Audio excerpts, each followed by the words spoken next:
Esse vídeo foi feito em parceria com o Cambly, que é uma plataforma voltada para você aprender inglês da maneira mais natural e personalizada possível. Fique até o final do vídeo para ver uma promoção especial que o Cambly fez especialmente para você. Responda a pergunta no final desse vídeo para concorrer a $1 milhão. Só que não sou eu quem vai pagar. O prêmio em questão é oferecido pelo Instituto de Matemática Clay. E a pergunta é uma das 7 perguntas do milênio. Essas perguntas representam 7 dos problemas mais difíceis ainda sem resposta da matemática, física e computação dos nossos tempos modernos. E muitos deles têm consequências práticas bastante significantes. Para incentivar a investigação desses problemas, o Instituto oferece um prêmio de $1 milhão para quem conseguir resolvê-los. A pergunta de hoje é um problema da computação sobre a complexidade de problemas difíceis. A pergunta é conhecida como P igual a NP, e antes de eu poder explicar ela, eu preciso explicar algumas coisas. Vamos supor que eu peça um favor para você. Eu vou te dar uma lista de 1000 números, e eu quero que você encontre o menor deles para mim. Se a lista de números fosse pequena, digamos 10 números, seria trivial. Mas como a lista é muito grande, você decide pensar em uma estratégia. Você vai olhar o primeiro número da lista e anotar ele numa folha separada. Então você vai olhar o segundo número e, se ele for menor que o número anotado, você apaga esse primeiro número e anota ele no segundo. Então você segue para o terceiro número e repete o processo, comparando ele com o número anotado. Repetindo o processo 1000 vezes, você vai, com certeza, ter encontrado o menor número na lista. Esse plano que você criou é o que nós chamamos de um algoritmo. Uma série de passos bem definidos que realizam uma tarefa muito clara, que nesse caso é encontrar o menor número nessa lista. Só que eu quero focar numa característica específica desse algoritmo que nós acabamos de ver. Numa lista de 1000 números, você precisa fazer 1000 comparações para executar o algoritmo inteiro. Se a lista tivesse 2000 números, você precisaria de 2000 comparações. E se ela tivesse 100.000 números, você precisaria de 100.000 comparações. Vocês entenderam a ideia? Ou seja, a quantidade de comparações aumenta diretamente com a quantidade de números na lista. Se o número de elementos na lista for n, o número de comparações necessárias é n. Essa dependência do número de passos que o algoritmo precisa fazer com a quantidade de números na lista é chamado de complexidade do algoritmo.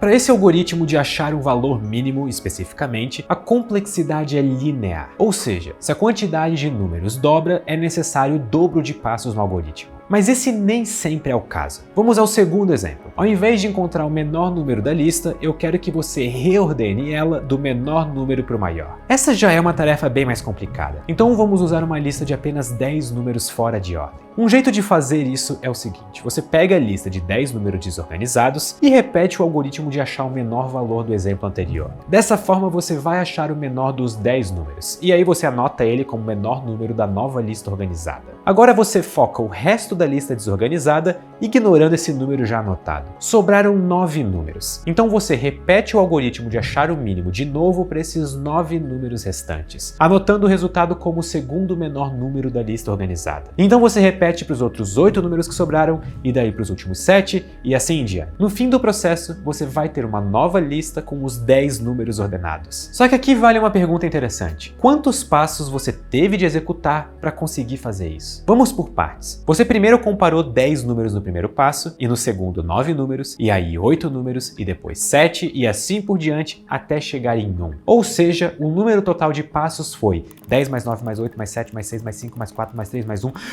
E somando tudo, foram 55 comparações, ou 55 passos para reordenar a lista. Mas e se fossem 100 números? A quantidade de passos seria 100 mais 99 mais 98 mais 97 mais 96 mais 95 mais 94 mais 93 mais 98, até 1. Felizmente nós não precisamos fazer essa soma porque existe uma fórmula para ela. Se n é a quantidade de números, o número de passos é igual a n ao quadrado mais n dividido por 2. Se n igual a 10, nós temos 55 como esperado. Se a lista tem 100 números, n igual a 100, e o resultado é 5050. Dada essa fórmula do número de passos, o que determina a complexidade de um algoritmo é o termo que cresce mais rápido com o número de passos, que nesse caso é n elevado ao quadrado. Então se a quantidade de números na lista aumenta em 10 vezes, a quantidade de passos aumenta em aproximadamente 100 vezes, que é 10 ao quadrado. Esse algoritmo de ordenar a lista é mais complexo do que o algoritmo que encontra o menor valor. Portanto, ele vai ser mais lento de executar caso a quantidade de dados seja grande o suficiente. Ou seja, a complexidade de um algoritmo está ligada à sua velocidade em cumprir uma tarefa. Uma coisa curiosa é que o mesmo problema pode ser resolvido de diversas formas. Existe literalmente uma dúzia de diferentes algoritmos que reordenam uma lista. Vocês podem literalmente escolher o favorito. E alguns deles são menos complexos do que o algoritmo que eu apresentei, tendo uma complexidade menor do que n elevado ao quadrado. Isso basicamente quer dizer que existe uma forma mais rápida para reordenar uma lista, com complexidade n logaritmo de n. Esse número cresce mais devagar do que n elevado ao quadrado, e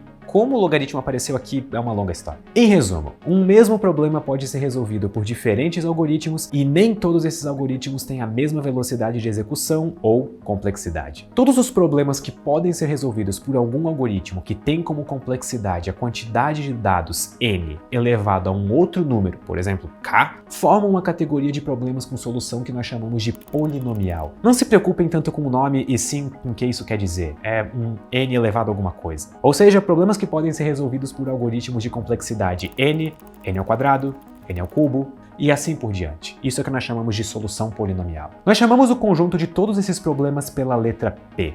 E esse é o P do P igual a NP. Ou seja, 1/3 do problema está explicado. Então vamos agora para o termo NP. Imaginem agora que você é um caixeiro viajante. Isso é, um vendedor que passa de cidade em cidade. Você está saindo da sua cidade e quer visitar outras 2 cidades chamadas de cidade 1 e 2. Eu sou criativo. Como é que você descobre qual que é o melhor caminho para fazer? Um jeito fácil seria simplesmente fazer uma lista com todos os caminhos possíveis e ver em qual deles você percorre a menor distância. Isso é, você pode sair da cidade 1 e ir para 2, ou sair da 2 e ir para 1, e nesse caso é bastante fácil, porque você tem apenas 2 cidades com 2 caminhos possíveis. Então é bastante fácil de encontrar o menor caminho. Só que com 3 cidades, você pode ir da 1 para 2 para 3, da 2 para 1 para 3, ou misturar isso de qualquer forma que você preferir. No fim, você vai ter 6 possíveis caminhos. Então você olha qual deles é o menor usando o nosso algoritmo de mínimo do começo do vídeo. O jeito de calcular isso é que na primeira viagem você tem 3 cidades para escolher e na segunda você tem 2. E na última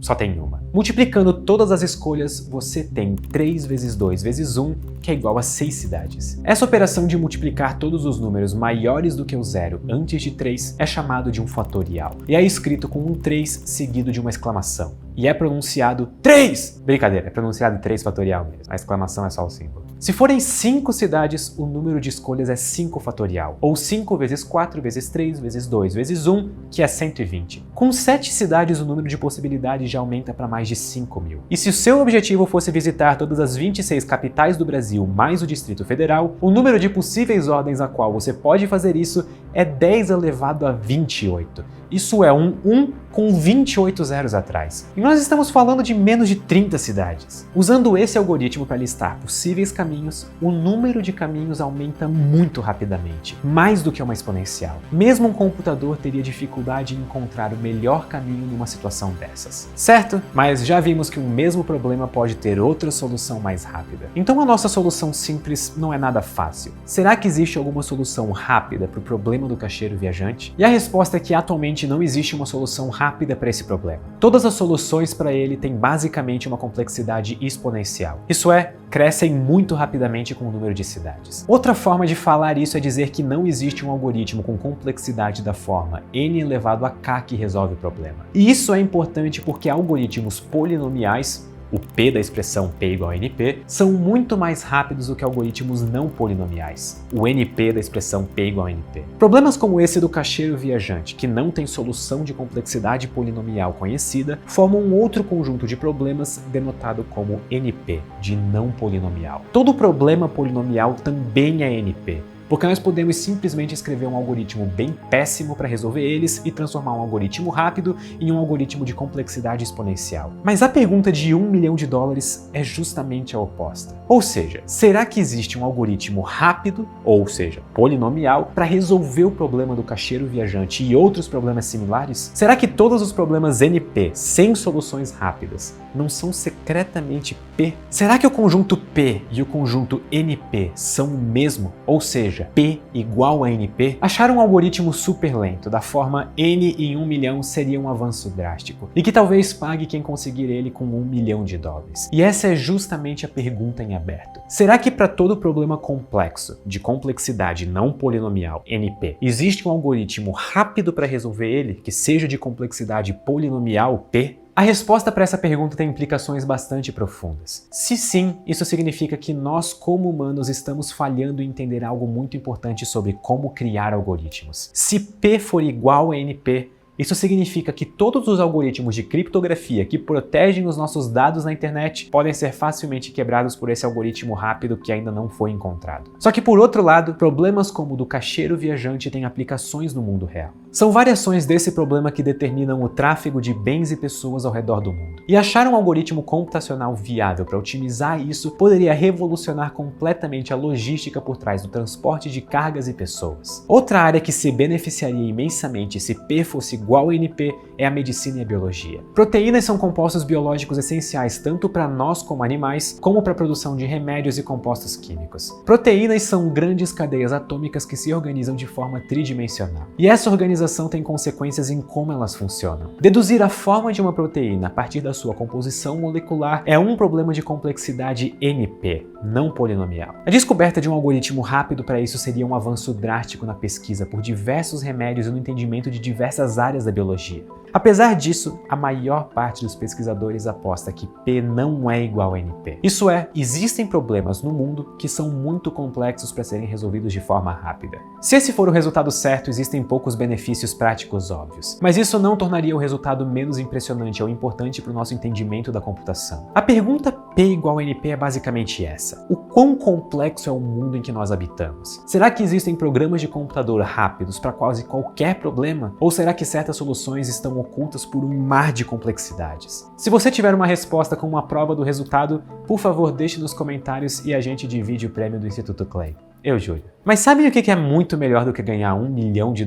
Aprender uma nova habilidade que vai abrir infinitas portas e oportunidades para você. Esse vídeo foi feito em conjunto com o Cambly, que é uma plataforma voltada para você aprender inglês da maneira mais natural e personalizada possível. Com o Cambly você aprende inglês falando diretamente com tutores nativos e de diversas formações. E isso faz o aprendizado ser muito diferente. Além de você estar falando com professores que têm o inglês como língua materna, você pode escolher eles com base nos seus interesses. Já pensou aprender inglês falando sobre matemática, física ou até mesmo sobre os mistérios do universo ou o problema do P igual a NP? No Cambly você pode ter aulas particulares e aprende de acordo com os seus objetivos. Ah, e o melhor de tudo, é 24 horas. Você faz o seu horário de acordo com a sua agenda. E isso é extremamente importante para pessoas modernas que estão sempre em movimento. As aulas podem ser feitas pelo computador ou pelo aplicativo e como esse vídeo foi feito em parceria com o Cambly, eu tenho uma surpresa para vocês. Usando o código que está aparecendo na tela, Pedro50 off, tudo junto, vocês ganham uma aula gratuita para experimentar o Cambly sem compromisso, além de 50% de desconto no plano anual, porque eu tenho certeza que vocês vão decidir assinar depois de experimentarem. O Cambly é perfeito para você aprender a falar inglês, porque no fim é isso que importa. Languages are meant to be spoken, and after all, that's what you are going to do during your classes with Cambly. Muito obrigado e até a próxima.